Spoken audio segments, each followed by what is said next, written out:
Hey everyone, What If Fan here, bringing you another exciting part of What If Transmigrated as a Kanto gym leader. You can find the fanfic title and the original author's name on my Patreon page. Make sure to check it out and show them some love. If you enjoy the video, don't forget to like, subscribe, and ring that notification bell so you never miss an upload. Also check out my Patreon channel for early releases of all the series, where you can find all the series released one day ahead of YouTube. Alright, let's jump into it. Chapter 441, Who Will Win? Dylan twitched slightly at Palkia's last desperate cry before Origin for me. Giratina dragged it into the distortion world. It was obvious that Palkia's feelings for Dialga ran very deep. Dylan, is this really okay? That Pokemon was just... The battlefield had calmed. The black vortex to the reverse world had vanished. Everything looked unchanged. But Cynthia knew better. Palkia had been seized by that terrifying Pokemon and dragged into some mysterious dimension. What would happen to it now? Giratina, one of the mythical Pokemon banished by the creator into the ruined world. It must have sensed the clash between time and space and came to ambush. Dylan shrugged, giving a simple explanation. The reverse world, the ruined world, all names for that place. A realm without sky or earth. Compared to the gods of time and space, Giratina's existence was far more elusive, with almost no records left behind. Don't worry. It'll probably suffer a bit of torment, but Giratina won't kill Palkia. Dylan was sure. Giratina hated Dialga and Palkia and even Arceus, but it wouldn't kill them. At most, it would rough them up. And though Palkia wasn't Giratina's match, escaping the distortion world wasn't impossible. Just like in the movie. Dialga had only been drinking water in the real world before Giratina ambushed it and dragged it away. Dialga was beaten badly, but it still escaped in the end. Dylan, you seem to know a lot about them? Cynthia let out a breath, running her fingers through her golden hair as she questioned him. These were Sinnoh's legendary Pokemon, yet Dylan understood them so well. Then again, he did have Dialga and Palkia. I've always been interested in legends. All of them. Dylan replied with a smile. With Dialga gone and Palkia dragged away, Twinleaf Town is safe now. Cynthia, you can have Officer Jenny spread the word it's over. Though the townsfolk had been badly shaken, they were safe. All right. Thank you, Dylan. Cynthia nodded. No need. We're friends. Dylan waved it off with a smile. Cynthia pulled out her communicator, while Dylan released Reshiram, who flew them back into town. In a small garden, a heavily injured Darkrai lay weakly on the ground. Though most of the damage from Roar of Time and Spatial Rend had been blocked by Palkia's Origin for me, what leaked through had still hit hard. And Darkrai had already been hurt beforehand. As Reshiram landed, Darkrai immediately turned with wary eyes. Don't worry, we mean you no harm. Dylan dismounted and spoke gently. Darkrai's blue eyes flicked upward toward Origin Palkia behind Dylan. It knew that Pokemon had protected it at the last moment. Otherwise, it would have been erased in the Clash of Gods. You were incredible, daring to stand against Dialga and Palkia. Dylan knelt beside it with a playful smile. His hand glowed green as he summoned the healing power of Viridian. Green motes fell gently, mending Darkrai's wounds. Cynthia's eyes widened in curiosity. She had known Dylan possessed the power of Viridian, but this was her first time seeing him use it. It really was a convenient ability. She couldn't help but feel a flicker of envy. Healing wounds at will and strengthening bonds, that was a tremendous gift for a trainer. But she quickly reminded herself, talent and effort mattered more than gifts. Darkrai silently watched Dylan. I have a Darkrai of my own. Want to meet it? Dylan asked casually, still channeling his healing energy. Darkrai's eyes flickered. After a moment's hesitation, it shook its head. You prefer solitude, huh? That makes sense. Your kind often does.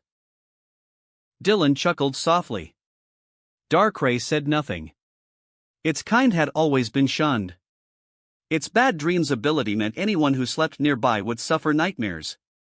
Even other Pokemon couldn't tolerate it. Most Darkrai grew solitary by nature and by necessity. I admire your courage taking on the gods of time and space.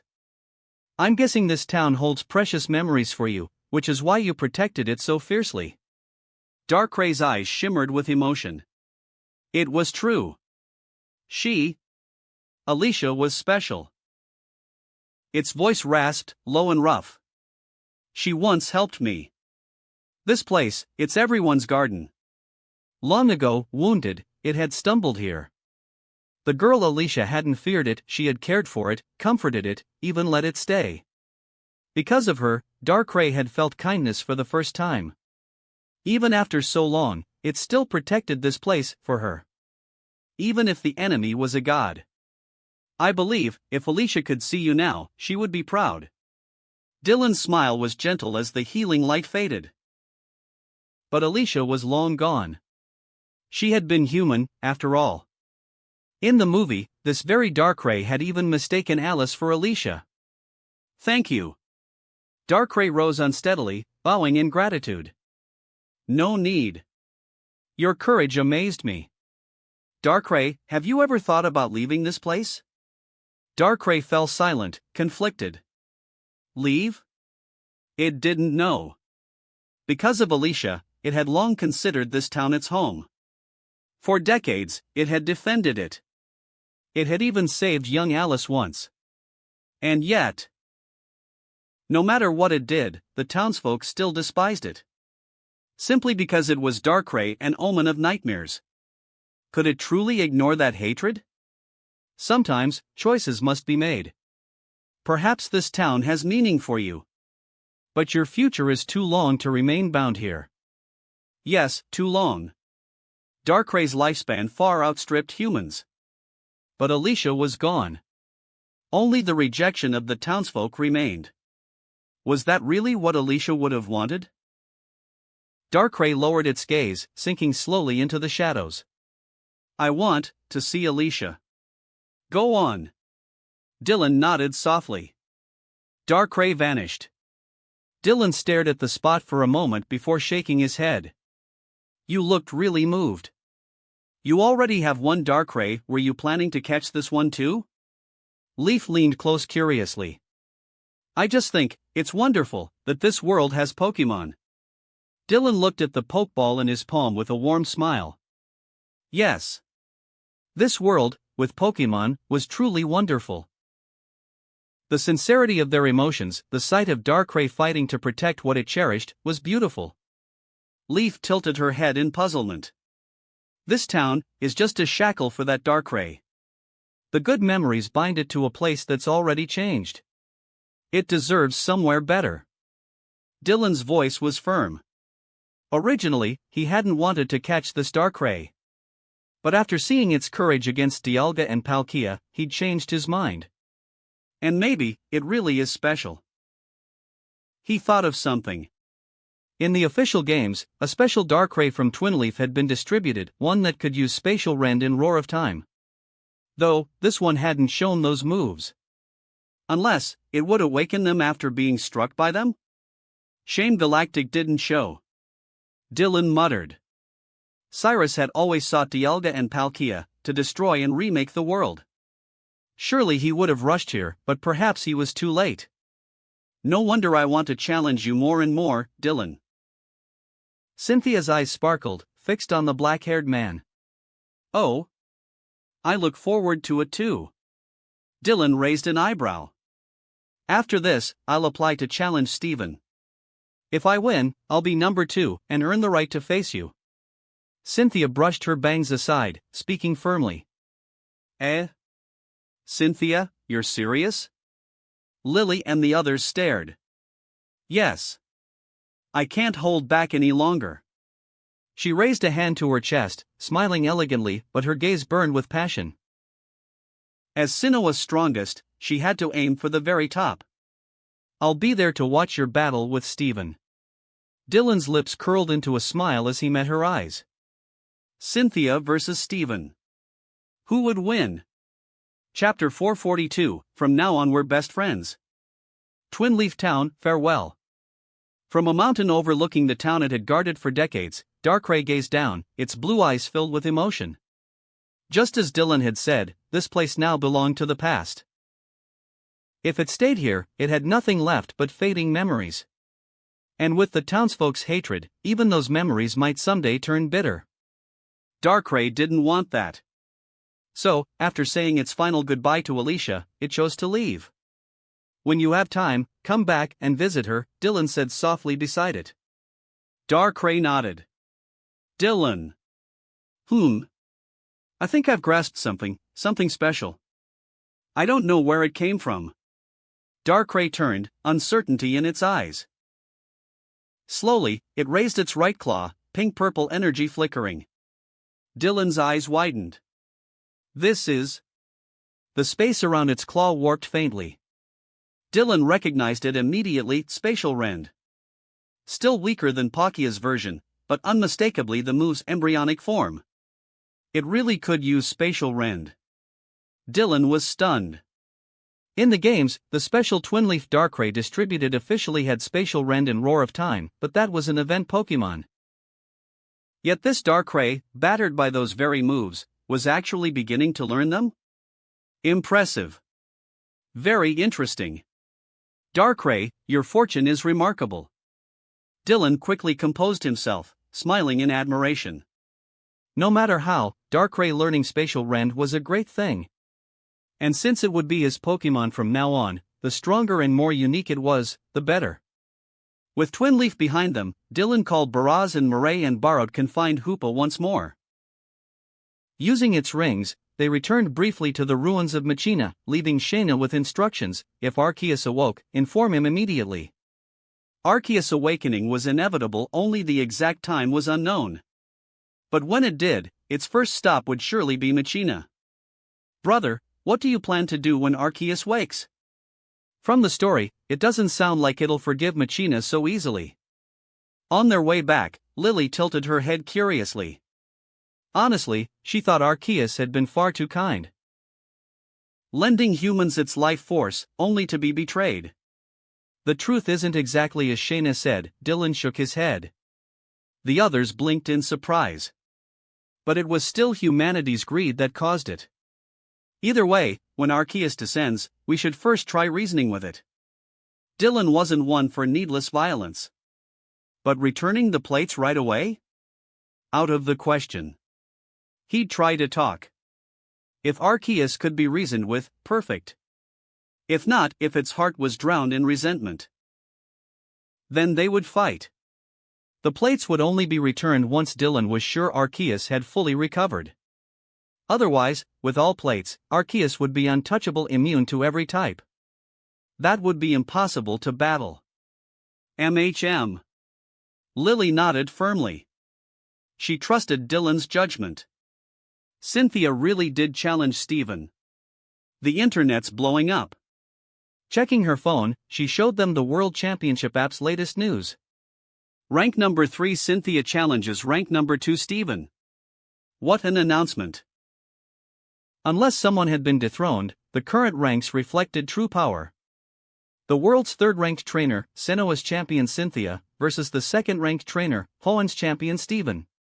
A heavyweight clash. The internet was already in chaos, especially in Sinnoh and Hoenn. Finally. Cynthia is as beautiful as she is strong. Been waiting forever, Cynthia for the win. She's only humiliating herself. Steven is the undisputed number 2. This will be a battle to remember. Our Steven will not lose. He's the true champion. Both champions had enormous followings, especially in their own regions. This battle would be one of the biggest spectacles yet. It's in 2 days. Let's head to Hoenn first. Dylan rubbed his chin. He had 2 days and an opportunity. Hoopa, can you do me a favor? Of course, Dylan. What is it? Confined Hoopa replied cheerfully, floating nearby. Can you locate Groudon? Sure. Dylan, do you plan to catch it? That's right. I'm very interested. But let's summon it somewhere empty. Dylan grinned. Hee then let's go. Hoopa tossed a golden ring, which expanded into a portal. They stepped through. The world blurred, then cleared, revealing an endless ocean, horizon blending sea and sky. An isolated island. And now this one. Hoopa threw another ring, which grew and glowed brightly. From within, Groudon stepped out slowly, magma dripping from its body, glaring at Hoopa with hostility. Long time no see, Groudon. Guess you haven't been napping? Hoopa waved cheerfully. Groudon said nothing, eyes fixed coldly on it. Indeed, it hadn't been sleeping, but it had been bathing in magma, preparing to sleep. Don't glare at me like that. I wasn't the one who called you today. Hoopa pointed at Dylan. Groudon turned its gaze to the human. Confusion flickered in its eyes. A human? But one carrying countless powerful auras, even that of the flying greenworm. Its expression grew grim. Dangerous. Hello, I'm Dylan, he said, waving lightly. We've met before, though you might not remember. Actually, Groudon did remember. That human carried Kyurem's aura. It recalled when Kyurem interfered in its clash with that wretched fish. Still, that was then. Why was this human here now? It disliked trouble. It only wanted to soak in magma and nap. After some thought, Dylan asked quietly. Groudon, do you want power? Groudon's face twitched. What nonsense! Foolish human. Are you saying you can grant me power? Its deep telepathic voice dripped with disbelief. A human, telling the Lord of the Land such words? Surely he was joking, right? Then Groudon froze.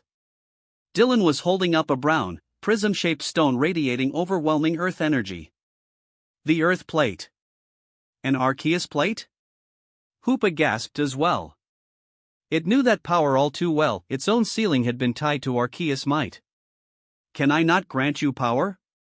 Dylan asked with a sly smile, letting the plate gleam in the light.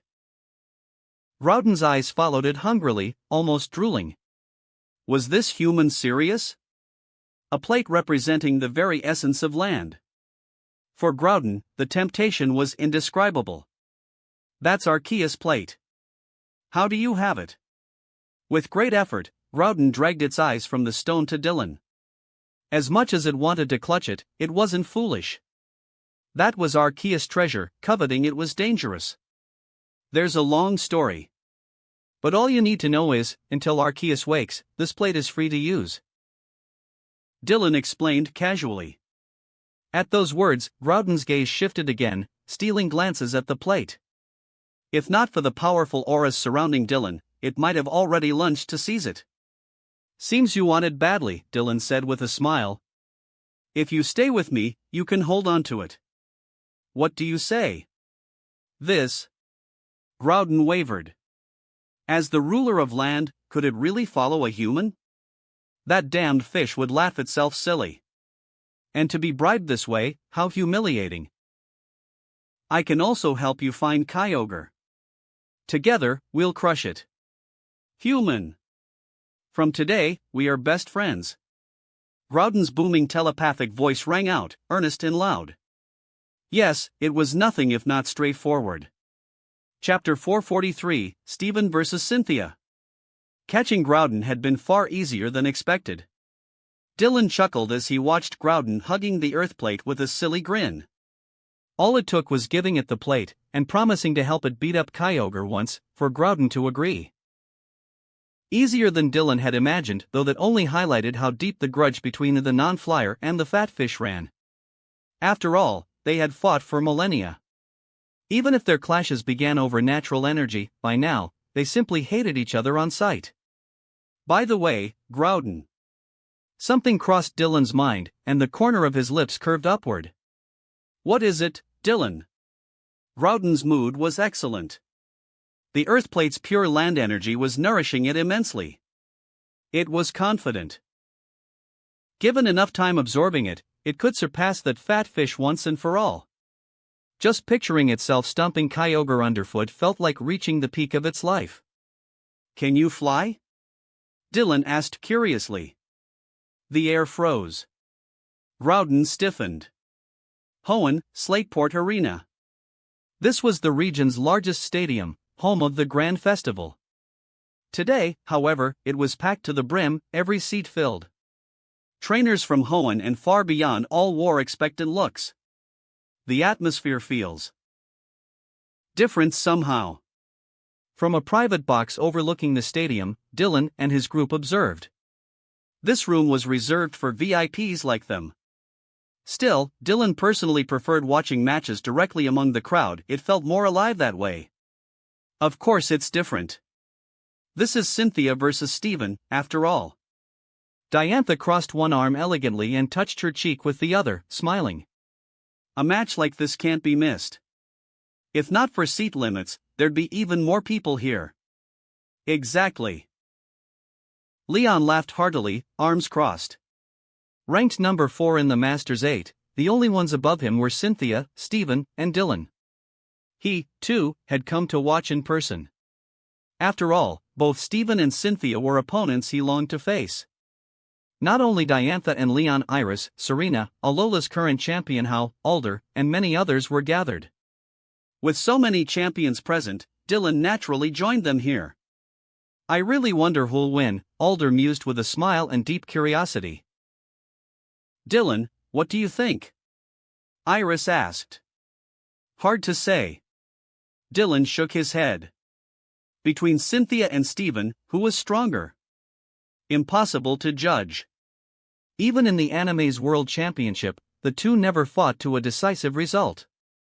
Ash defeated Steven, then Cynthia, then finally faced Leon. By bracket alone, Cynthia placed higher, but that meant nothing. If the matchups had been swapped, Cynthia versus Ash, Steven versus Iris, the outcome would have been the same, Ash advancing, Steven advancing. So their relative strength couldn't be measured that way. Besides, these weren't exactly the same Cynthia and Steven as in the anime. Still, Dylan admitted Steven now had 2 Metagross. That gave him a real edge. He'd battled Steven before, and that shiny Mega Metagross was monstrously strong. The question was, how strong was Cynthia's ace Mega Garchomp? And who knew, maybe Cynthia had prepared hidden aces. After all, Dylan's presence had already shifted many events. She'd even fought in Hoenn's Land-Sea conflict last year. Perhaps those experiences had pushed her to raise new mainstays. On the battlefield. At the host's announcement, 2 figures emerged from opposite tunnels. The stadium erupted into thunderous cheers. Champion Steven. Victory is yours. Lady Cynthia. You'll win for sure, we'll always support you. Steven. Steven. Steven. Lady Cynthia, you're as beautiful as ever today. Don't forget. Steven was personally acknowledged by champion Dylan with a badge. How could he lose? Both had immense popularity, but this was Hoenn, Steven's home ground. His fans quickly drowned out Cynthia's supporters, some even beating drums. Naturally, neither champion cared about such noise. Dressed in their iconic outfits, Steven and Cynthia took their positions. The World Championship ranking match begins. Challenger, Cynthia of Sinnoh. Defending champion, Steven of Hoenn. The referee entered, blowing his whistle. Rules, full 6-on-6 battle. Both trainers may use up to 2 battle enhancements. If all 6 Pokémon of the defender are unable to battle, the challenger wins. Battle, start. The referee's arm swung down, then he retreated from the field. On the screen, their portraits appeared, with the pointer spinning rapidly, landing on Steven's side. He would move first. I knew this day would come, Steven said, holding a Pokeball. He didn't release it yet, he looked to Cynthia and smiled. I expected you'd challenge me. I just didn't think it'd be so soon. Cynthia might appear a graceful, intellectual woman, but one didn't become champion without a hunger for battle. Like Diantha, elegant in daily life, but loving the clash of strength. Cynthia was the same. The women, their desire to fight rivals any man's. After all, they had climbed to the top of their regions by defeating everyone. Yes. I want to challenge Dylan to feel the pressure of facing him myself. Cynthia's lips curved in a refined smile, her hair swaying gently in the breeze. Why not at his gym? Stephen asked. I want to face him here, in the arena. Cynthia, that isn't rational. Perhaps not. But precisely for that reason, it's worth attempting. I see. Stephen lowered his gaze briefly, chuckling. But first, Cynthia. You'll have to defeat me. His eyes grew calm and sharp. He acknowledged her will, but he was the world's number 2. He was Stephen Stone. My name is Stephen Stone, champion of Hoenn. Cynthia, even if we're friends, I will not hand over this position or its honor. You understand, don't you? He raised his right hand in his signature pose. He wasn't just a trainer. He represented Hoenn itself. This was a battle between champions. Yes. I understand. Cynthia's golden eyes hardened, her aura shifting in an instant. I'll defeat you, and climb higher. As fellow champions, come, Stephen. Show me your strength. Dominance. No need for flowery words. For Cynthia, defeating her opponent in battle was what a trainer did to champion or not. Skarmory. Stephen's eyes gleamed with fighting spirit as he threw his first pokeball. This was a battle he had long awaited. Cynthia was a rival worthy of everything he had. He had traveled across Hoenn, finished his journey. And at the end, he was the strongest. That was no arrogance, only fact. And so, having become the strongest, Stephen gave up his champion title to Wallace, to dig stones in peace. But he always yearned for powerful opponents. Skarmory, huh? Cynthia's eyes narrowed at the steel bird. She'd seen it in his battle against the Rota Gym. It was a veteran partner. Spiritome. She tossed her first ball. The pokeball burst open, revealing a keystone. Purple mist swirled upward, shaping into a ghastly face. Her signature lead. Beep Spiritome. Ghost/Dark type, the forbidden Pokemon. Ability, Pressure. Moves, Dream Eater, Hypnosis, Dark Pulse, Sucker Punch, Pain Split. Description, a malicious entity born from 108 evil spirits, bound within a keystone. That's creepy, Lily murmured, tilting her head. Spiritome is very rare. Ghost type, yes, but also notoriously malevolent, Dylan explained with a smile. Most Pokemon were innocent, but not all. Stephen's Skarmory is very stalwart, great at laying hazards. But Cynthia's Spiritome isn't easy prey either. He studied the battlefield. Both Pokemon were notorious for being stalwart. Skarmory specialized in setting hazards. Spiritome, meanwhile, was infamous for status spamming, Hypnosis, Will-O-Wisp, Toxic, Confuse Ray, Curse, endless tricks. And with its Ghost/Dark typing, Spiritome was immune to 3 types, weak only to Fairy. Its HP was low and speed poor, but its defenses were solid on both sides. With Sucker Punch for priority and Trick Room as an option, speed wasn't fatal. Skarmory could only set hazards. Spiritome had many more ways to be a nuisance. Yes, this was going to be a battle worth watching. Chapter 444, because they're both champions. Under the gaze of countless spectators, Cynthia and Stephen's battle finally began. The attention this fight drew was immense, far greater than any previous World Championship match.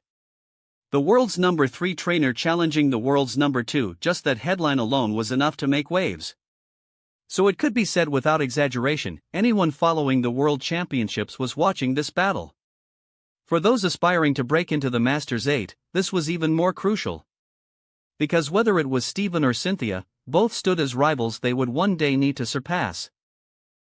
Know your enemy, this truth held across every world. The match began. Stealth Rock. As expected, Stephen opened with Stealth Rock. Even though his battle against Rota Gym had ended in crushing defeat, he had seen firsthand just how useful entry hazards were. If not for Stealth Rock saving him several times back then, his situation would have been far worse. Taunt! Cynthia's arm swept forward, her gaze sharp, her aura commanding. In that moment, she looked every bit the champion who had subdued the entirety of Sinnoh. Though a woman, her presence in battle was nothing short of overwhelming. Skarmory spread its steel wings with a piercing cry, glowing stones forming around its body. Spiritome's eerie face twisted, dark energy swirling as it drifted toward Skarmory. But Spiritome was just a step too slow. Skarmory scattered its stealth rocks first, shards embedding invisibly across the battlefield. The taunt still landed, preventing Skarmory from laying more hazards or using Whirlwind. Even with taunt, he still managed to set up? Cynthia frowned slightly. Come back, Skarmory. Steven immediately recalled it, he wasn't going to pit Skarmory against Spiritome directly. Agrun. He hurled out another pokeball. The ground shook as the armored titan Agrun landed, bellowing fiercely. Cynthia's brows furrowed tighter. As expected of Steven. Agrun might be 4x weak to fighting in ground, but against most others it's terrifyingly tough, Caitlin commented from the viewing room. Exactly. Spiritome won't be able to beat it head-on, Diantha agreed. She can stall with status moves, but Steven's no fool, he won't give Agrun up so easily. Her taunt just barely missed stopping Stealth Rock at the start. That could be a problem. Leon folded his arms. Steven, meanwhile, had clearly trained Skarmory's setup speed since his last bout against Dylan. The improvement was obvious. Back on the field, Agrun and Spiritome clashed, neither with a direct advantage. Spiritome tried Will-O-Wisp and Hypnosis, but Agrun dodged. And then... roar! Agrun bellowed, a shockwave forcing Spiritome back into its ball. Was he waiting for this? Cynthia watched as another of her pokeballs popped open. Lucario materialized. And immediately winced as Stealth Rock struck, though the damage was minimal thanks to its resistance. Still, Cynthia's expression tightened. Lucario facing Agrun was a lopsided matchup. Lucario's fighting-type moves tore right through Agrun's armor. Steven recalled Agrun without hesitation and swapped in Claydol instead. Steven's playing carefully. That roar didn't quite go his way, though, Blue observed. It was clear Steven wasn't giving Cynthia an inch. Of course not. This isn't just about rankings, being toppled by a challenger is no small matter. And remember, they're both champions. Wallace's eyes lingered on Steven, his dearest friend. Steven yearned for strong rivals, yes, but he also yearned for victory. And no matter what anyone said, the truth remained, Steven was Hoenn's champion. Cynthia was Sinnoh's. Their fight wasn't only personal, it carried the pride of their regions. That's what makes it so hard to call, Iris muttered, her eyes glued to the battlefield. The clash raged on. Lucario struck fiercely despite Claydol's advantage, eventually bringing it down, though not unscathed. Cynthia took the first point. Steven responded with Metagross, Cynthia with Togekiss. Togekiss cleared away the stealth rocks with Defog, but Steven terastallized Metagross and pushed hard. After fierce back-and-forths, Spiritome was felled by Metagross, but not before burning it with Will-O-Wisp, leaving it weakened. The battle only escalated from there, blood-pumping and electrifying. Both Cynthia and Steven fought with everything they had. At last, it came down to their aces. Steven unleashed his shiny Metagross, Mega-evolving it. Cynthia sent in her Garchomp, which also Mega-evolved. Mega Shiny Metagross versus Mega Garchomp, the ultimate showdown. The crowd roared. Each strike shook the stadium. Dark claws slashed against comet-like fists. Cynthia's Garchomp drove forward with Shadow Claw, carving through Metagross's Meteor Mash defense. Even with its steel-hard body, the blow hurt. Garchomp pressed on with Crunch, forcing Steven to hastily Command Protect, blocking a devastating earthquake. Still, Metagross was bleeding from its wounds. Steven fought tooth and nail, even landing a punishing Ice Punch, but it wasn't enough. Metagross is unable to battle. Mega Garchomp wins. With all 6 of Steven's Pokemon down, the challenger Cynthia is victorious. The referee's voice boomed. The arena erupted to cheers, cries, gasps mingling in chaos. Steven exhaled a helpless laugh. Cynthia closed her eyes, relief washing over her. Brother, Cynthia won.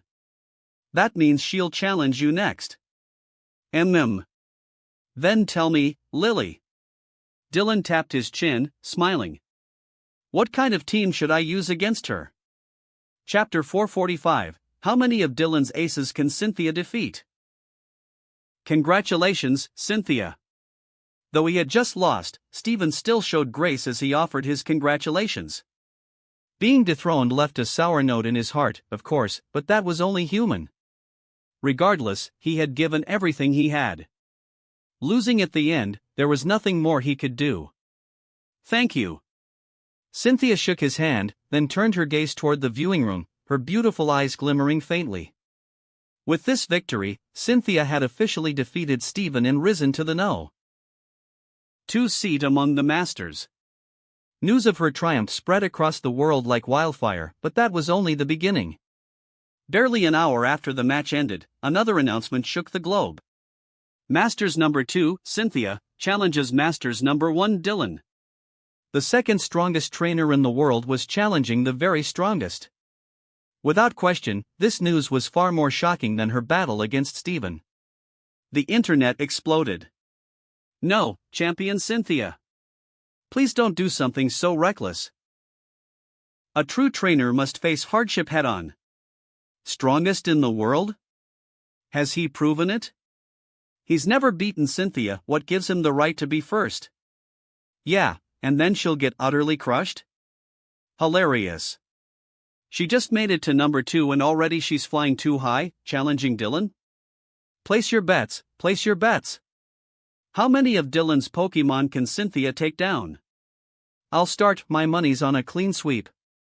The hype was already off the charts. Since the World Cup tournament began, no one had dared challenge Dylan's seat as the world's strongest. Some admired her, some mocked her, others worried for her. But none of that mattered to Cynthia. The reason she had sought Steven's challenge was simple: her true goal was Dylan. She ignored the gossiping reporters. Once the match was over, she left the Lily Cove Arena immediately. She needed to adjust her state of mind and body, to be at her absolute peak for what came next. Impressive, Miss Cynthia, going straight for Dylan. Leon admitted, he genuinely admired her. Only those who had stood across from Dylan could understand the crushing weight he radiated. As for Leon himself? Since that humiliating clean sweep, he hadn't once entertained the thought of facing Dylan again. This is gonna be a good show. Alder laughed, sounding far livelier than he had in months. Maybe it was the fire of the younger generation, battling tooth and nail for rank in the World Cup tournament, that had rekindled a bit of his own spirit. He no longer cared for climbing the Masters ladder but watching battles at this level? That thrilled him. Especially when someone challenged Dylan.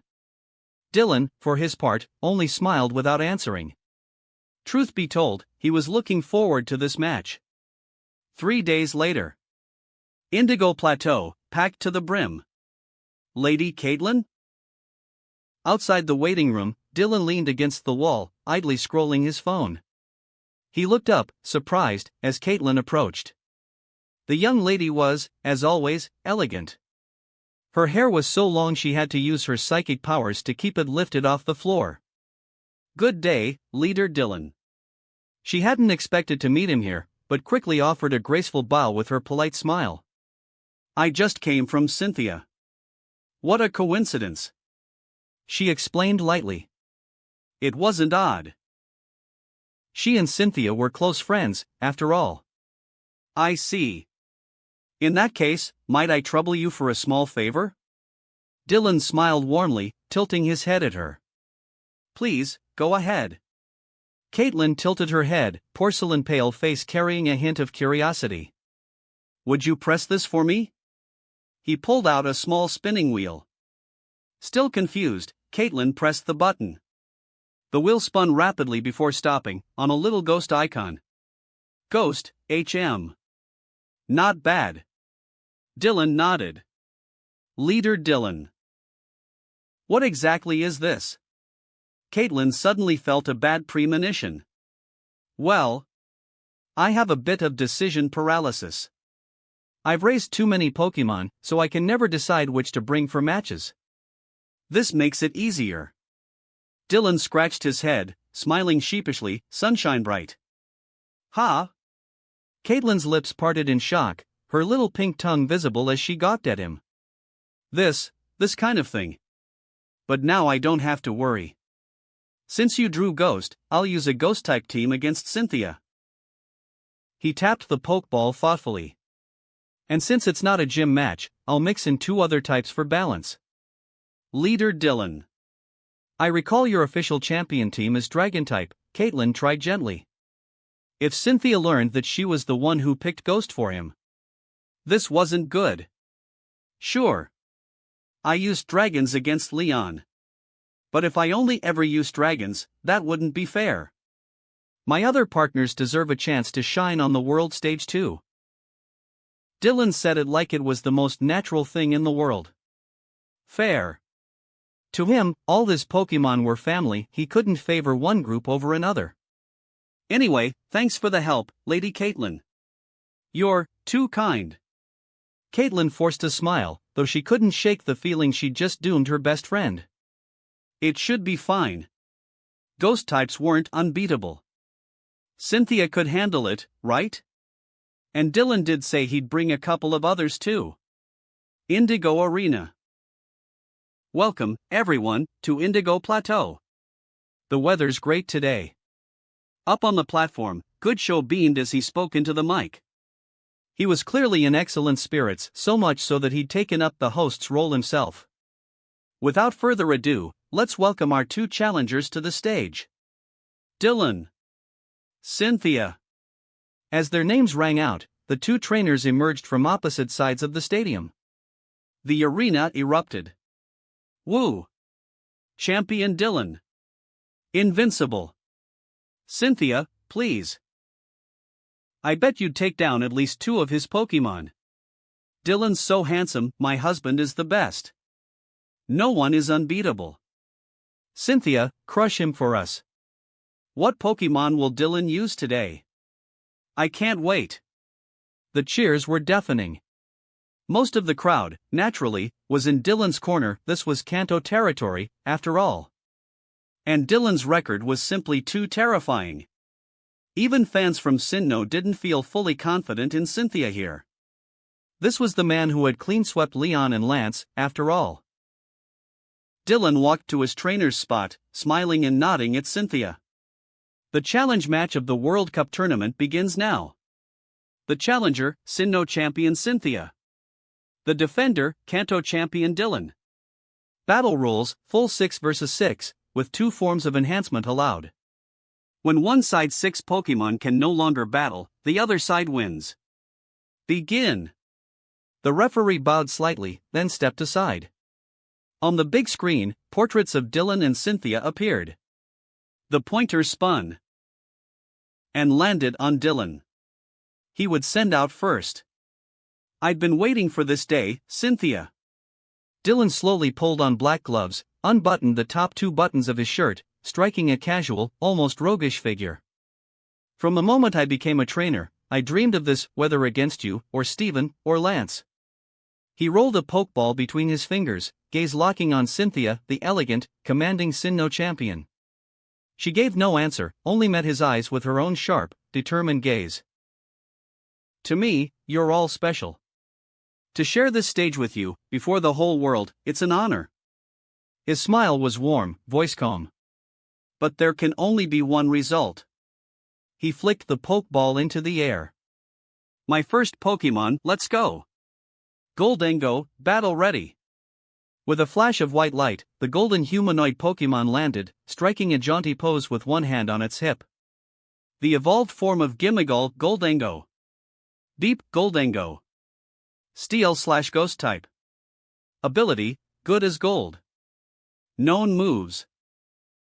Make it rain, nasty plot, power gem, recover, shadow ball. It said its body is made of 1,000 coins. Friendly by nature, it gets along instantly with anyone. Now that's a rich-looking Pokemon. Very fitting for Dylan. From the stands, Old Man Ito nodded sagely as the Rotomdex rattled off data. Look at the name, look at the ability, good as gold. So classy. Perfect match for Dylan. As long as you're happy, Grandpa. Lily gave a weak laugh. Perfect match, my foot. Still, Goldango was special indeed. Its evolution was costly, and she knew Dylan had paid handsomely to collect enough coins for it.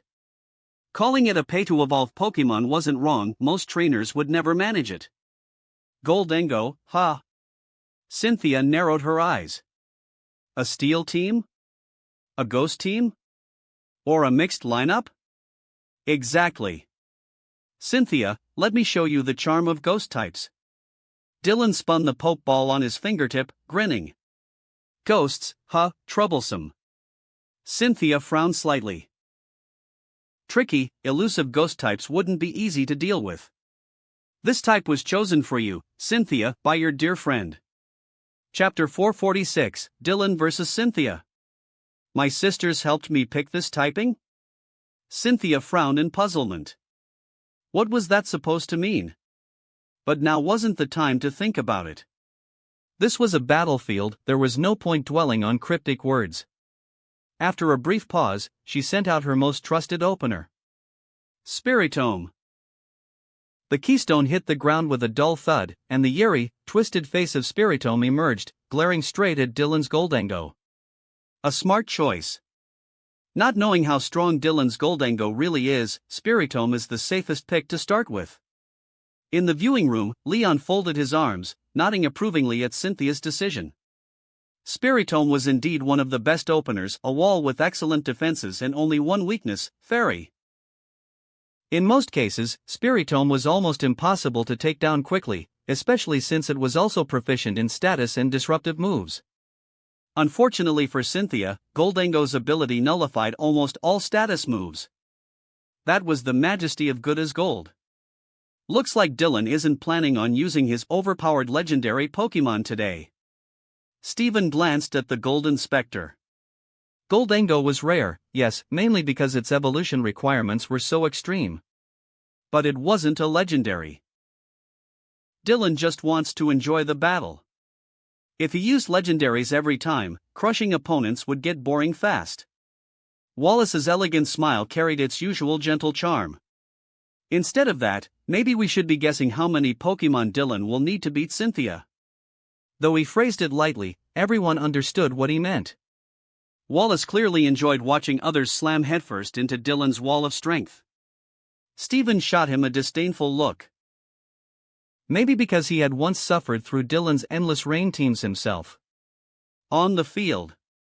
Goldango, nasty plot. Dylan didn't give Cynthia the courtesy of the first strike. This wasn't a gym battle, it was a competitive arena fight. Goldango gave a low hum, its eyes flashing darkly. Nasty Plot boosted its special attack by 2 stages instantly. Shadow Ball. Cynthia acted quickly. Good as gold might block status, but Goldango's ghost typing was weak to ghost itself. Spiritome's wasn't, dark typing neutralized it. Spiritome's face twisted as it formed a pulsing sphere of shadow and hurled it at Goldango. Boom! The attack struck Goldango square in the chest. It let out a metallic screech but held its ground, the glow in its eyes intensifying. Nasty Plot complete. Keep up the Shadow Ball. Cynthia pressed. Dazzling gleam. Dylan snapped his fingers. As Spiritome prepared another strike, pink light shimmered across Goldango's hand and burst forth in a radiant wave. The Fairy-type move clashed with Spiritome's Shadow Ball midair. For 2 seconds they held. Then the Shadow Ball shattered, and the light surged forward. Spiritome, dodge. Cynthia's expression tightened. The Keystone Spirit strained to shift aside, but Spiritome's mobility was sluggish at best. The light caught half its body, forcing a warped shriek from its face. With Goldango's naturally high special attack boosted further by Nasty Plot, that super effective fairy strike left a heavy mark. Again, Dazzling Gleam. Dylan pressed forward. Use Sucker Punch. Enduring the pain, Spiritome's eyes flared black. Suddenly its speed surged, its body lunging unnaturally fast as it struck out at Goldango. Oh! Dylan raised an eyebrow. Goldango barely managed to sidestep, the sneak attack missing by inches. But Dazzling Gleam also failed to go off. A clever surprise attack, Dylan chuckled softly, but still too slow. His reflexes really are sharp. Cynthia frowned. Sucker Punch shouldn't have missed, but Spiritome's natural slowness held it back, even with the boost. And this Goldango's reaction speed was on another level. At this distance though, dodging won't be so easy. Dazzling Gleam again. Dylan ordered. The gap between them was only 4 meters, far too close. Return, Spiritome. Cynthia swiftly recalled her Pokemon. Goldango tilted its head, letting the gathered energy disperse. Pulled it back? But Cynthia, do you really have anything better suited for my Goldango? Dylan's eyes gleamed with curiosity. From a type standpoint, Spiritome was actually her best counter. Ghost and Dark both hit Goldango hard. But good as Gold negated most of Spiritome's tricks, that was the frustrating part. You'll see soon enough. Cynthia brushed a lock of golden hair behind her ear and threw her second Pokeball. Gastrodon. The pink and brown sea slug Pokemon landed with a squishy bounce. Rotom Dex lit up. Beep Gastrodon, West Sea. Water/ground type. Sea slug Pokemon. Ability, Storm Drain. Moves, Rain Dance, Earth Power, Muddy Water, Recover, Blizzard. Lily tilted her head. But, isn't Gastrodon also a bad matchup against Goldango? Gastrodon, huh, Dylan mused. He couldn't guess Cynthia's strategy yet, but he didn't mind. Goldango, Shadow Ball. It struck its favorite pose. One hand on its hip, the other raised dramatically, summoning a shadowy orb. Dig! Gastrodon dove into the earth, the Shadow Ball smashing into empty ground. Trying to approach from underground? Dylan chuckled. Not bad. But predictable. Nasty Plot again. Cynthia's eyes narrowed. If it got another boost, its special attack would reach +4. Earth Power. The ground erupted beneath Goldango, forcing it into the air. Shadow Ball. Goldango flipped midair, firing downward. Just as Gastrodon's Earth Power exploded upward. Boom! Both Pokemon cried out as the attacks landed simultaneously. Goldango was blasted back, its ghost typing weak to ground, while Gastrodon staggered from the blow. Spikes! Cynthia called immediately. Gastrodon shook, scattering sharp caltrops across the battlefield. So that's the plan. Dylan understood at once. Gastrodon wasn't meant to fight just to set hazards. Hazards like spikes and stealth rock weren't affected by good as gold. Shadow Ball. Dylan pressed. Sand Tomb. The battlefield warped, dragging at Goldango with swirling ground energy even as its Shadow Ball struck home. Gastrodon whimpered in pain, but it had done its job. The arena was laced with traps. Another Shadow Ball sent Gastrodon flying, fainting on impact. Gastrodon is unable to battle.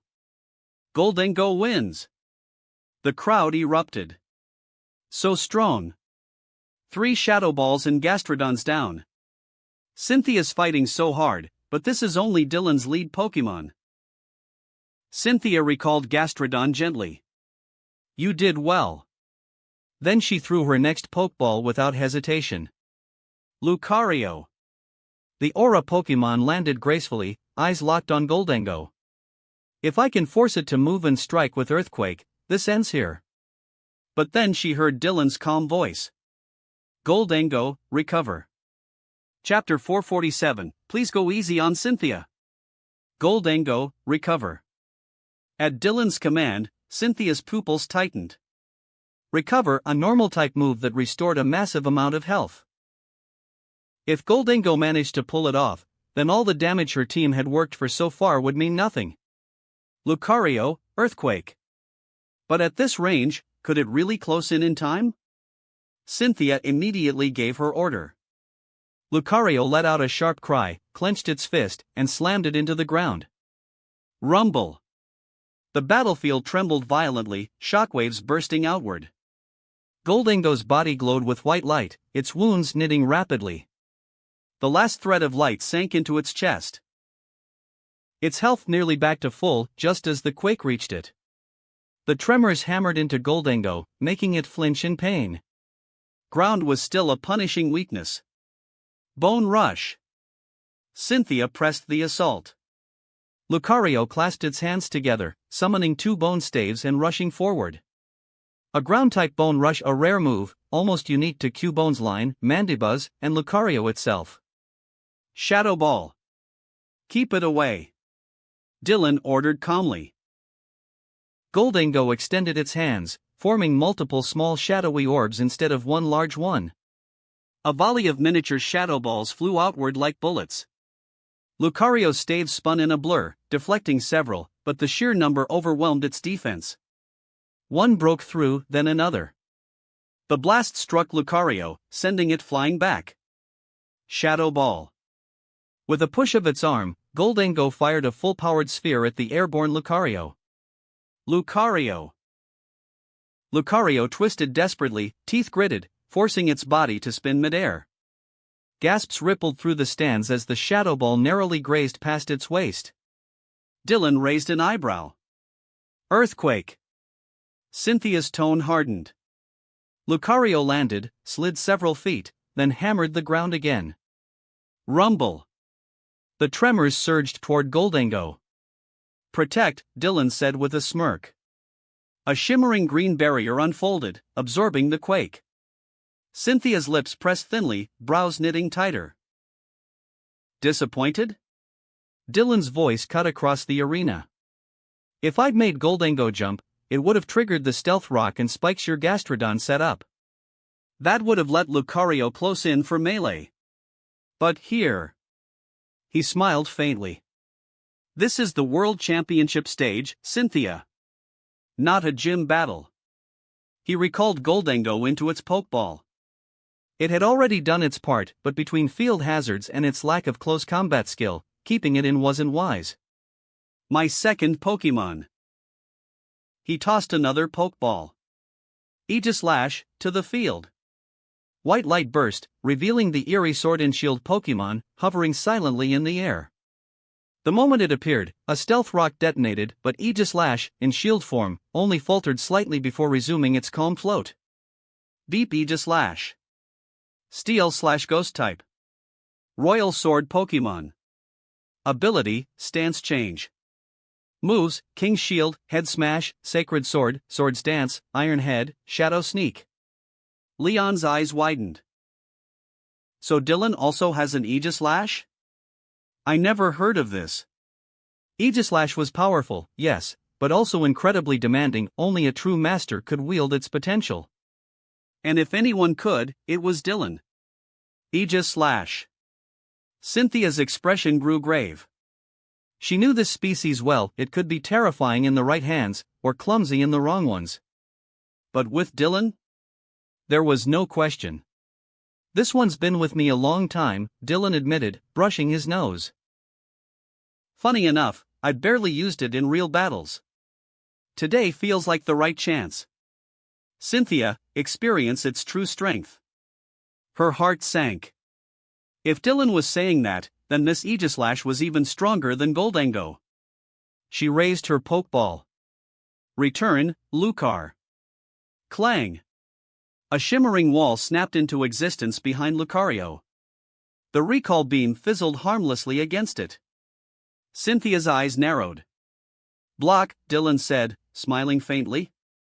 Aegislash's normal type move, similar to Mean Look. Locking Lucario in place. You're not walking away so easily. Air Slash. The blade slid free of its shield, Aegislash's stance shifting. With one slash, a razor-sharp wave of air screamed down toward Lucario. Extreme speed. Cynthia's voice cut sharp. Lucario blurred in white light, darting aside and closing in like a bullet. Its speed was astonishing. But Dylan only shook his head. Pointless. Extreme speed doesn't work on ghost types. Lucario could use it for movement, yes. But not to land a hit. Still, Cynthia pressed on silently. She knew this. She was only buying distance. Lucario. With another leap, it lunged straight for Aegislash. Shadow Ball. Dark energy gathered at the sword's tip, then launched at point-blank range. Too fast. Lucario couldn't possibly detect. Cynthia's shout rang out. Lucario's eyes gleamed. At the last possible instant, it twisted in an unnatural arc, the shadow ball missing by a hair. The crowd roared. That detect had been razor thin. Impressive, Dylan admitted, raising a brow. But futile. Dark Pulse. Cynthia countered. Lucario thrust out its palm, unleashing black waves of energy. Clang. The sword snapped back into its shield, King's shield igniting in a translucent barrier. The dark pulse splashed uselessly against it.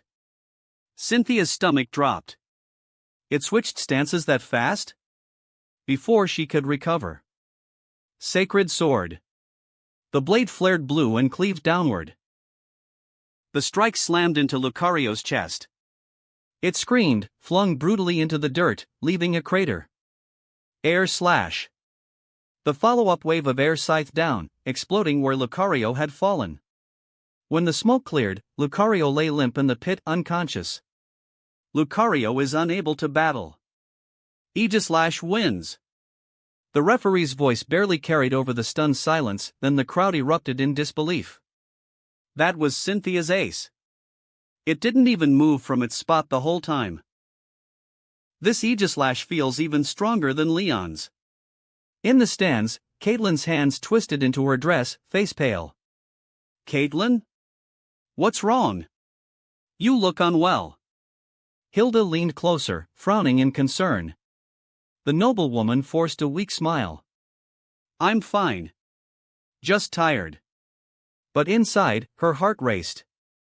Champion Dylan, please, don't be so merciless to Cynthia. You're going too hard. Chapter 448, Dylan's Dynamax. Whoa! That Aegislash is insane. From the viewing room, Wallace couldn't help blurting out in awe. Indeed.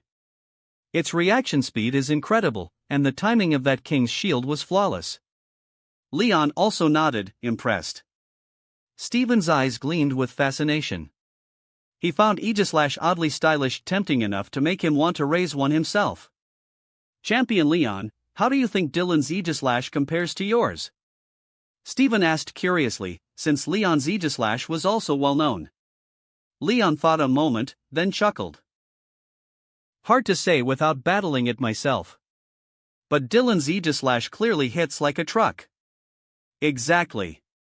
Even if Lucario isn't the bulkiest, that sacred sword was heavy. You could see it from the way Lucario cratered the ground. Alder nodded in agreement. Yeah. The weight behind that slash was terrifying. Funny, Dylan's actually using pretty proper ghost types today, Alder added with a smirk. But they're still ridiculously strong. Everyone knew Dylan's usual ghost, poison, or dark types leaned toward trickery, status, traps, and mind games. His whole style was torment. But Goldingo and Aegislash? Those were straight-up, frontal combat Pokemon. And still just as hard to handle, Steven pointed out. I wonder what Cynthia will bring out to counter it. Aegislash was an absolute nightmare in battle, more so given how high-level Dylan's clearly was. On the battlefield. Porygon Z. After careful thought, Cynthia made her call, throwing her fourth Pokeball. Spiritomb technically had the type advantage, but it was too slow, and unlike Goldingo, Aegislash had aerial mobility. Light flashed and a digital, toy-like bird Pokemon materialized before her. Porygon Z, the final stage of the Porygon line. Deep Porygon Z, normal type. Virtual Pokemon. Ability, adaptability. Moves, Hyper Beam, Zap Cannon, Lock On, Try Attack, Recover. Entry. Additional programming was added to improve it, but strangely, its behavior became erratic instead. Cynthia has a Porygon Z? Lily gasped softly. She'd never even heard of that before. Clearly, this was one of Cynthia's secret trained Pokemon. Normal typing doesn't help much against Aegislash. She must be planning to rely on super effective coverage. Blue analyzed aloud. Rare as Porygon Z was, Dylan himself owned one as well. And she knew Porygon Z's special attack was monstrous. Going for a head-on clash? Dylan raised a brow. Not that he was surprised Cynthia had a Porygon Z, her roster had long since diverged from the original stories. Even in the Brilliant Diamond/Shining Pearl champion battle, she'd carried one. Let's say hello then. Flash Cannon. Aegislash's blade gleamed with metallic light before launching a searing cannon of steel at Porygon Z. Dodge it. Use conversion. Cynthia commanded sharply. Porygon Z weaved past the blast, its surface flickering until lightning patterns traced across its body. Conversion, Porygon's signature move, allowing it to change its typing. It had become electric type. Clever, Dylan chuckled. But now you're vulnerable to ghost moves. He understood instantly. Cynthia was banking on electric stab, amplified further by adaptability. Her Porygon Z's electric attacks would hit like a thunderstorm. I don't need immunity, Cynthia replied coolly. I just need to overpower it. Thunder! A colossal lightning bolt crashed down toward Aegislash. King's Shield. Dylan wasn't about to take it head-on. A shimmering shield flared. Thunder cracked against it, sparking furiously, but failed to break through. Discharge. Cynthia pressed, relentless. Sure, King's Shield blocked, but could Dylan keep that up forever? Sparks erupted across the field as Porygon Z unleashed its wide-area attack. Move. Dylan's tone shifted. Aegislash slid aside in shield form, trying to dodge. But discharge blanketed the entire arena, making evasion nearly impossible. A stealth rock detonated under Aegislash as it shifted, though the damage was minor thanks to its bulk. The brief stagger gave Porygon Z an opening. Flash Cannon. Even so, Dylan had Aegislash immediately counter, blade glowing as it fired. Boom! The attacks collided in midair, exploding into a shockwave that shoved even Aegislash back. Thunderbolt. Cynthia capitalized instantly, electricity lancing forward. King's Shield. Again, the barrier caught it, sparks sizzling across the shield. Dylan's on the defensive, Blue muttered, a bit surprised. Yeah. Porygon Z's electric offense is too much right now, Giovanni observed. Aegislash doesn't have the right tools to push back. With adaptability and stab, those electric moves were absurdly strong. Porygon Z was essentially a living artillery cannon. Aegislash could hit hard in blade form, but Sacred Sword wasn't suited for stopping lightning. And as a fighting move, it lacked stab anyway. Most importantly, Giovanni added, Aegislash can't even get close. That was the real issue.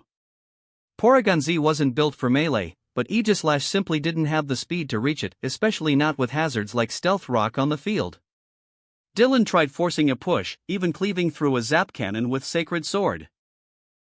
But the resulting explosion threw Aegislash back, right into the rocks, where it was promptly caught by discharge. Return. Dylan withdrew Aegislash decisively. Well done, Cynthia. You actually managed to pin down my Aegislash, he admitted with a chuckle. That's no easy feat. Against you, Dylan, I have to push myself past my own limits, Cynthia replied with a faint smile. Ha! Then let's see how you handle this one. Dylan flicked out another pokeball. Flutter Mane. A screech tore the air as the ancient Paradox Pokemon emerged, floating like a giant, ghastly Mismagius, crimson eyes gleaming, ghostly hair writhing around it. Beep Flutter Mane. Ghost/Fairy type. Paradox Pokemon. Ability, Photosynthesis. Moves, Perish Song, Moonblast, Pain Split, Shadow Ball, Mystical Fire. Entry, a mysterious Pokemon resembling a creature from an ancient book, known as Flutter Mane. Flutter Mane, Cynthia's eyes narrowed. Dylan grinned. One of the finest ghost types I've ever trained. Though I haven't yet used it in an official match. Today feels like the right time. He recalled it immediately, however, then raised his arm. Cynthia's brows furrowed. She recognized that gesture. The Dynamax band on Dylan's wrist blazed crimson, energy swirling and funneling into the Pokeball. Once. Twice. Thrice. The ball swelled massively, glowing with condensed power. Energy points had been set up across every major stadium, Cynthia knew, but she hadn't expected Dylan to be the first to unleash it here. Clearly, he was truly enjoying this fight. Flutter Mane. He hurled the colossal ball skyward. With a roar, the ghost fairy emerged, body expanding, swelling, glowing scarlet until it towered monstrously over the field. 3 ominous red clouds swirled above its head as it shrieked. Woo! The crowd went wild, shaken by the sheer visual impact of Dynamax. Seeing a Pokemon enlarged to such scale in person was overwhelming. So he's Dynamaxing. Cynthia exhaled slowly, pressure weighing down on her chest. Flutter Mane already one of the strongest special attackers in existence. With Dynamax moves on top of that. Could her Porygon Z possibly endure? Chapter 449, Is Champion Dylan even human? The Dynamaxed Flutter Mane loomed in the sky, its immense size enough to make one's scalp prickle. Especially those wild crimson-gold eyes burning with ferocity. The pressure was suffocating. Cynthia hesitated. Should she Dynamax Porygon Z as well? Or terrastalize it? But against the overwhelming area of effective Dynamax moves, terrastalization wouldn't help much, her Pokemon wouldn't even be able to dodge. Her thoughts flickered for only a moment before she made her decision. Hesitation leads to disaster. As one of the world's top trainers, Cynthia acted without wavering. Porygon Z. She recalled it into its Pokeball, and the Dynamax energy surged from her band into the capsule. Cynthia would Dynamax too. That's the right call. Hesitate now, and you lose your chance. From the viewing room, Leon crossed his arms and nodded in approval. Dynamax only lasts for a limited time, but its moves are so massive in range that Protect alone can't hold them back.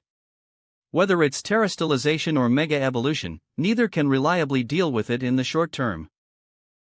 And if anyone had the authority to speak on Dynamax, it was Leon, the one who wielded it best. Though admittedly, he was already studying mega evolution too. The advantages of Dynamax were obvious: doubled endurance, massive AoE attacks with added secondary effects, and moves that pierced Protect. The drawback? Its duration. It couldn't last forever, unlike mega evolution or terrastalization. That was why Leon had even gone out of his way to obtain a Charizardite. And honestly? He loved it. Exactly. To fight Dynamax, the best option is to answer with Dynamax. Steven agreed wholeheartedly. Most Dynamax moves covered nearly half the battlefield, unavoidable, unblockable, and guaranteed to hit. On the field. The Dynamaxed Porygon Z faced off against the equally massive Flutter Mane, the two giants hovering above the arena. Tens of meters tall, their clash made the audience in Kanto roar with excitement, adrenaline pumping through their veins. For most outside Galar, this was their first time seeing Dynamax Pokemon battle head-to-head. The spectacle was breathtaking. Flutter Mane, Max Flare. Dylan's lips curved upward, excitement creeping into his voice as he commanded. Flutter Mane shrieked skyward, its body glowing scarlet as a blazing fireball formed before it. Mystical Fire, magnified into Max Flare. Max Lightning. Cynthia countered immediately. Golden arcs surged across Porygon Z's body.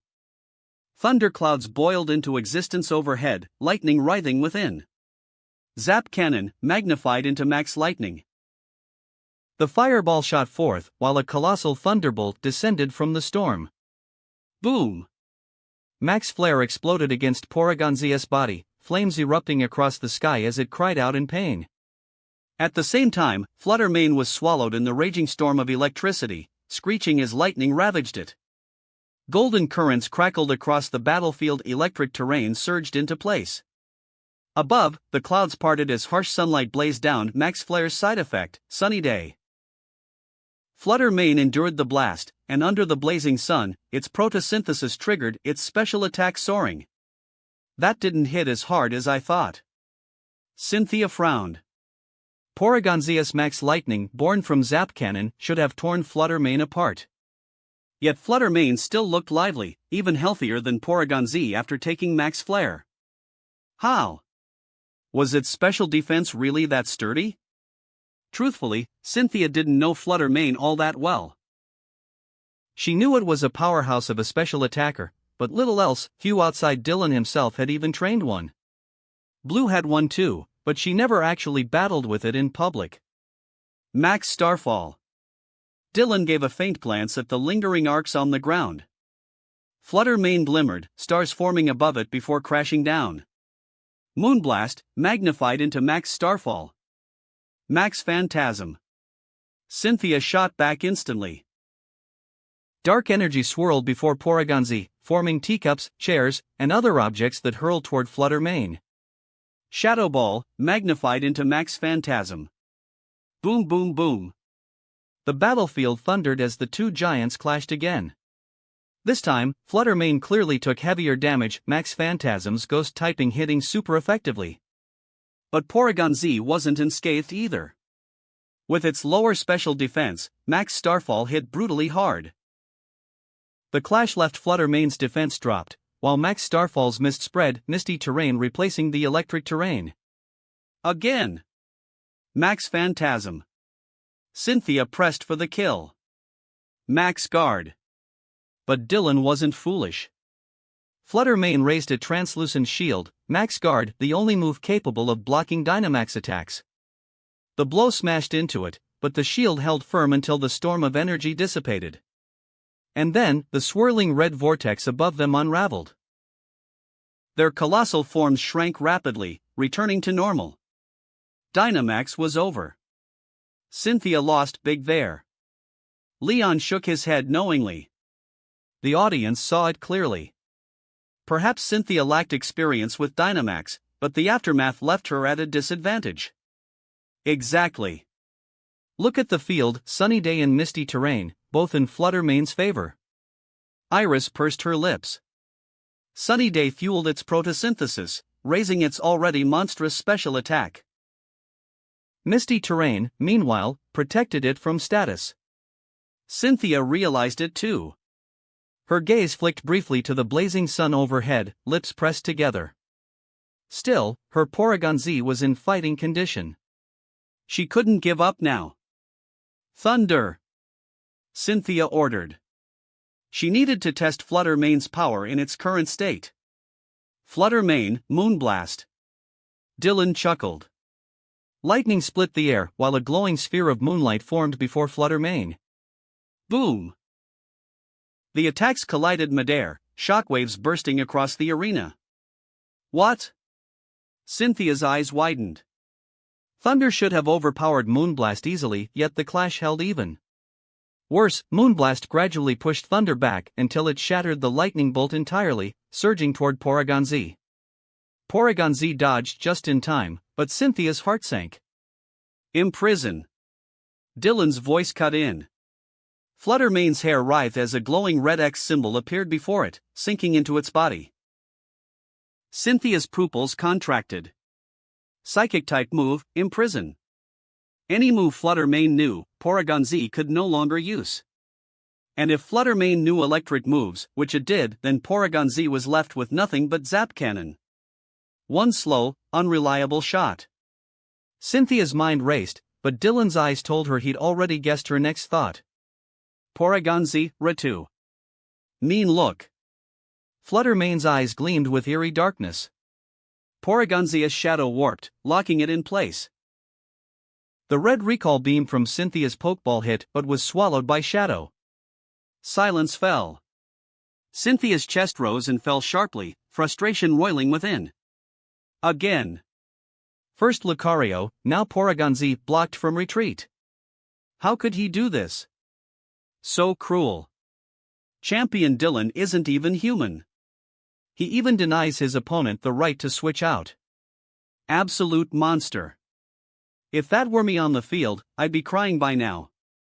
Imprisoned plus mean look, what grudge does he have against her? This is torture. What are you talking about? Dylan's actually being nice this time. Clearly you've never challenged the Rota Gym. Both the stadium and live stream chat went wild.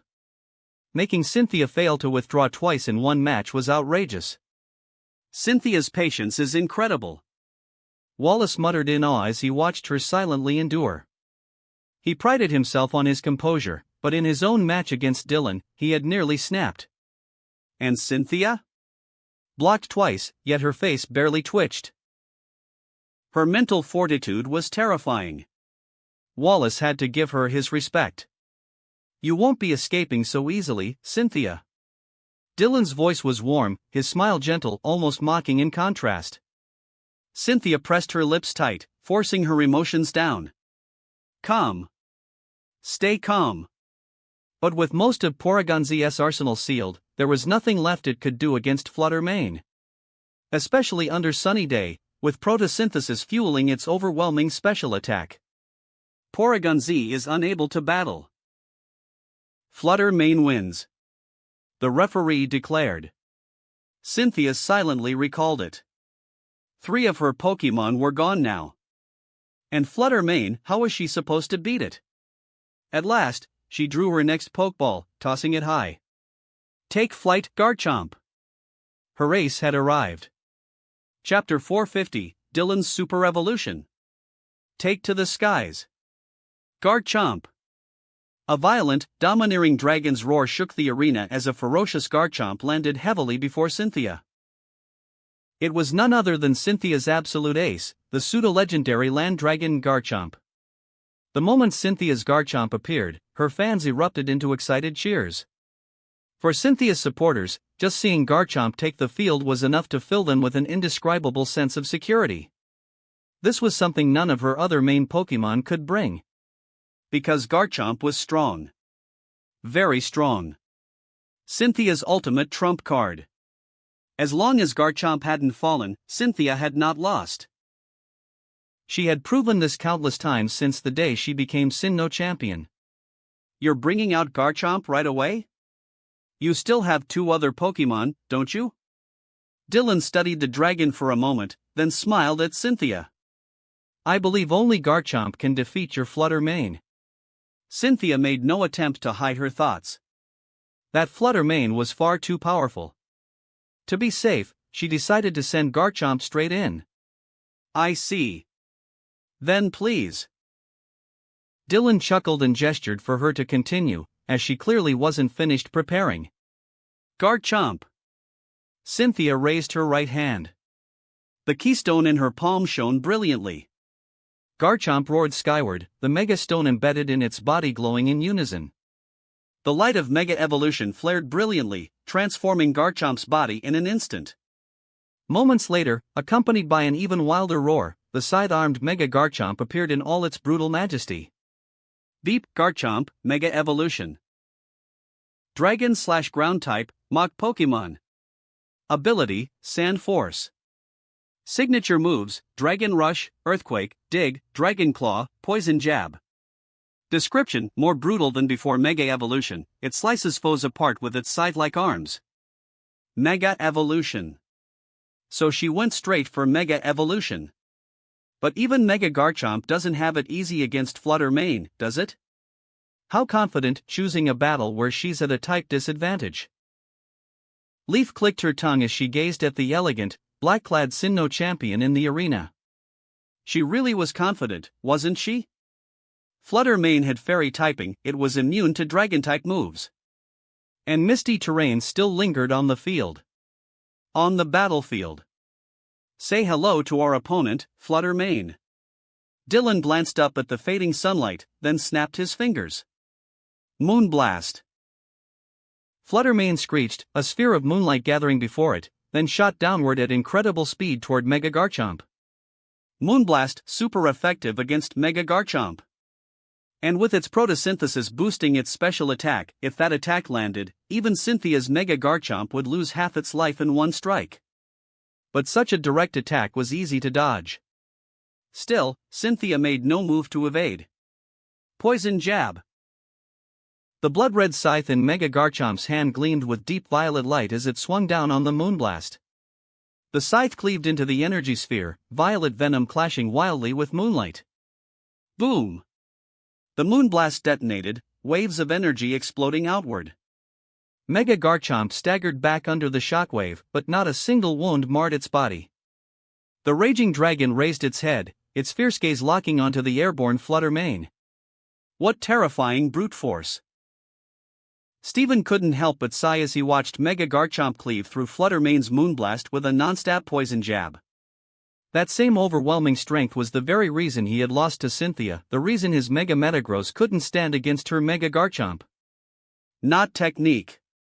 Not strategy. Just raw power. This Mega Garchomp's brute force was simply overwhelming. True enough, but battles aren't just about raw power. Alder shrugged. Sunny days ended, photosynthesis is gone, and misty terrain should fade soon too. Cynthia's mind was racing. The blazing sunlight had already disappeared, and the misty terrain wouldn't last much longer. Garchomp, Shadow Claw. Mega Garchomp charged forward, each step leaving deep imprints as its heavy strides echoed across the arena. Closing in for an opening, huh? Dylan considered. Mega Garchomp's evolution actually reduced its speed. Of course, unlike in turn-based battles, those 10 missing points weren't everything. But the fact remained, Mega Garchomp wasn't as agile as its base form. Flutter Mane's speed gave it the option to kite Mega Garchomp around the field, risky though it might be. And there were stealth rocks on the battlefield. Flutter Mane hadn't triggered them yet only because it had barely moved since entering, mostly firing from a fixed position.